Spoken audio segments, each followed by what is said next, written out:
ایک عالم اپنے خرچے پر بناؤں گا، ایک حافظ اپنے خرچے پر. اور ایک بات بتاؤں میں، مولویوں سے پوچھو جو بچے عالمیت کا کورس کرتے ہیں نا، بڑی مہنگی مہنگی کتاب ہوتی ہے، بیچارے خرید ہی نہیں پاتے.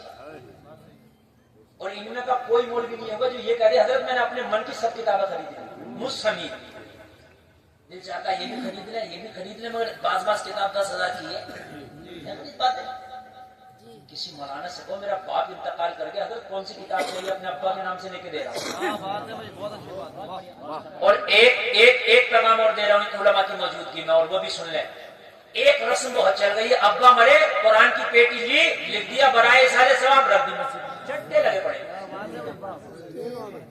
کوئی پڑھی نہیں رہا. دولے چڑھ گئی، جگہ گر گئی. ارے کس لیے؟ قرآن کو جب فائدہ ہوگا جب کوئی پڑھے. اس سے بہتر تھا مسجد میں نہ رکھ، مدرسے میں جا کے ایک غریب طالب علم کو اس کی کتابیں دلا دے. یہ سب سے بہتر کتابیں دلا. اور مدرسے میں 90% بچے ایسے ہوتے ہیں جو کتابیں خریدنے کی استطاعت نہیں رکھتے. 90% حقیقت بات. اور مسجد میں پیٹی اتنی پیٹیاں رکھی ہوئی ہیں، بعض مسجد میں 25 اور 30 35 تک پیٹیاں ہیں. تو مجھے بتاؤ وہ پڑھی بھی نہیں جاتی ہے، ان کی حفاظت بھی صحیح سے نہیں ہو پاتی، مسجد کی جگہ گرے ہوئے. ارے بھائی تم کو ثواب ہی تو ہے تو تم کسی مدرسے میں جا کے ایک بچے کو دو نا.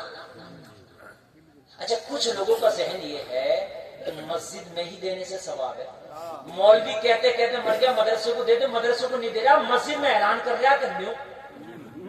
ٹائلس، پتھر، گرم پانی کا ٹھنڈک سب کچھ ہے، پھر بھی مسجد میں. مدرسے میں سردی کے موسم میں جا کے دیکھو بچوں کو گرم چٹائیاں تک نہیں. کتنے مدرسوں میں پرال بچھائے بچے، پرال کے اوپر جو ہے پرالی کے اوپر بچے سو رہے ہیں. مسجد میں دیکھو ہیٹر بھی لگوا دے گا، گرم پانی، ٹھنڈا پانی، اور اس کے بعد میں گرم قالینیں بھی اس کے بعد بھی. اچھا مسجد کے امام کو چاہے تنخواہ نہ دے مگر مسجد کا اکاؤنٹ جو ہے وہ بھرا ہوا ہوگا. امام کو بھی نہ چلی جائے تنخواہ، اکاؤنٹ بڑھا دے. یہ کیا ہے؟ مسجد تو بنا لی شہر میں ایمان کی حرارت والوں نے. من اپنا پرانا پاپی تھا، برسوں میں نمازی بن نہ سکا. اگر یہ مدرسے نہ ہوں گے تو مسجد کے نمازی نہیں ملیں گے آپ کو. خالی اٹھا بیٹھا لگانے سے نہیں ہے، مسجد کا نمازی بعد میں بنے گا، پہلے مدرسے کا تجھے طالب علم بننا ہوگا. یہ مدرسے دیتے مسجد میں نمازی. اور میرا نظریہ تو یہ ہے کہ مسجد میں خرچہ کم کرو، مدرسوں میں زیادہ کرو. مدرسے میں کرو گے عالم بنے گا، مدرسے میں کرو گے دین بڑھے گا. سمجھ رہے ہیں؟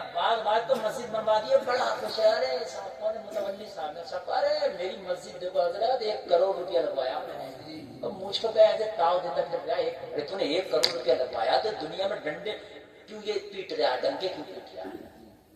مولویوں پہ جماتا ہے کہ میں وہ متولی ہوں جس مسجد میں 1 کروڑ روپیہ لگا اس کا متولی ہوں. تو تیرے ہاتھ چومے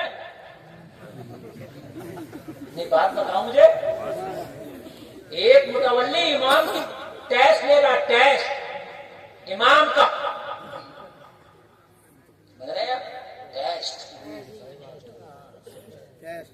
خود ہی نے یاد نہیں. الحمد امام کا ٹیسٹ لے رہے ہیں متولی صاحب نے. بس میں آگے بڑھوں، بات جلدی سے پوری کروں، بات بہت تیزی سے. نبی کا چلو خیریت کے لیے، اگر کسی کے گھر خیریت کے لیے جاؤ، کھانا نہ کھاؤ، ناشتہ نہ کرو، اس لیے کہ وہ خود بیمار ہے، اس کے بچے اسی کی تیمارداری کر رہے ہیں، اس کے بچے بیماری میں لگا رہے ہیں، کیسے لگا رہے ہیں، قرضہ لے کے لگا رہے ہیں. اگر ہو سکے تو اگر تو خیریت کے لیے جاتا ہے 100 200 500 روپے بیمار کے ہاتھ میں رکھ دے. کہتے ہیں یار میرے لیے کچھ کھانے کے لیے لانا چاہتا تھا نہ لایا، پتہ نہیں ڈاکٹر نے کیا منع کیا کیا بتایا، لے یار یہ جو چاہے کھا لینا. صبح سے لے کے شام تک اگر 10 لوگ آ گئے اور 200 روپیہ بھی دیا تو 2000 روپیہ ہو گیا. یار دوا چلتی رہے گی، قرضے میں نہیں جائے گا. بولو ہے کہ نہیں ہے؟ سکھ لوگ کرتے ہیں ایسا، اس لیے تمہیں کوئی سکھ بھیک مانگتا نہیں کرے گا. وہ کرتے ہیں وہ لوگ، اور مذہب ہمارا بتاتا ہے اور ہم ہی نہیں کرتے. نبی نے کہا چلو خیریت کے لیے. نبی پہنچے، دروازے پہ دستک دی. یہودی بولا کون؟ کہا محمد الرسول اللہ. یہ میرے دروازے تک آ گئے، میں تو لوگوں کو ان کی چوکھٹ تک جانے تک روک رہا، مگر تم تو روک رہا ہو، مگر تمہیں سنا نہیں ہے؟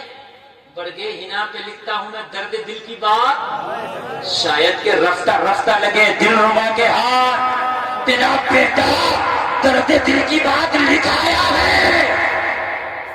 اب وہی تو بات ہے کہ یہ یہاں تک آ گئے، بات وہ کہہ آیا ہے اور وہ دلوں کی زبان بھی پڑھ لیتے ہیں۔ میرا محبوب تو وہ ہے جو دلوں کی زبان پڑھ لیتا ہے۔ کہنے لگے آپ کیسے؟ نبی نے فرمایا یہ بتا بیٹا کیسا؟ کہا آپ کو کیسے پتا چلا؟ نبی نے فرمایا وہ چھوڑ، یہ بتا کیسے؟ کہا طبیعت بہت علیل ہے، تو کہا پھر اندر آنے کی اجازت دی، خیریت کے لیے آئے۔ بیٹا بیمار ہے، خیریت کے لیے آئے تو اب دشمن کو بھی نہیں لوٹایا جائے گا۔ خاموشی سے دروازہ کھول دیا، نبی تشریف لے آئے، اس کے سرانے بیٹھ گئے، نبی نے سر پہ ہاتھ رکھ دیا، بخاری کی حدیث ہے، نبی نے ہاتھ رکھ کے فرمایا بیٹا کیسی طبیعت ہے؟ کہا اب تک تو بڑی پریشانی تھی مگر جب سے دیدار ہوا ہے بڑی آسانی ہو گئی۔ اگر محبوب آپ کا دیدار ہے تو زندگی بھر کی بیماری خرید لوں، ارے آپ کا اگر دیدار ہو تو ہر تکلیف مجھے منظور ہے۔ آقا آپ کے دیدار کے آگے کوئی تکلیف نہیں ہے۔ نبی نے فرمایا سکون ہے؟ عرض کی آقا بہت سکون ہے۔ تو نبی نے فرمایا پھر کلمہ پڑھ لو۔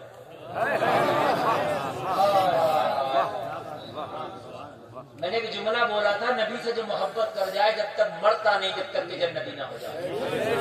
اب محبت کر گیا تھا تو مرے گا کیسے جب تک جنتی نہ ہو جائے؟